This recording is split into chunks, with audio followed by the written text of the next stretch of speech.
হেফাজতের ঘটনার পরে, শাপলা চত্বর ঘটনার পরে সর্বপ্রথম আমার শায়েখের সাথে, হাটাজের মোহতারাম সাহেব হুজুরের সাথে কে দেখা করতে গেছে? আমি সর্বপ্রথম। যখন কেউ তার সাথে দেখা করতে যায় নাই, আমি গেছি। হাটাজের হযরত দামাত বরকাতুল আলিয়া তিনি আমাকে খেলাফত দিছেন,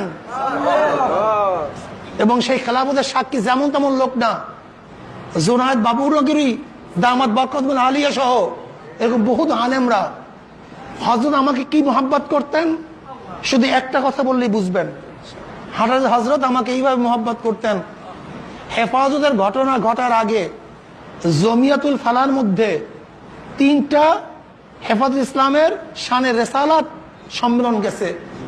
এই 3টা সম্মেলনের আখিরি বক্তা আমার মতো নালায়েক অযোগ্যকে আমার হযরত রাখছেন। হাটাজের হযরত আমাকে রাখছেন। আমাকে হযরত কি পরিমাণে মোহাব্বত করেন যে আপনারা চিন্তা করতে পারবেন না। হ্যাঁ, আমাকে হুজুর কিভাবে জড়াইয়া ধরতেন চিন্তাও করতে পারবেন না।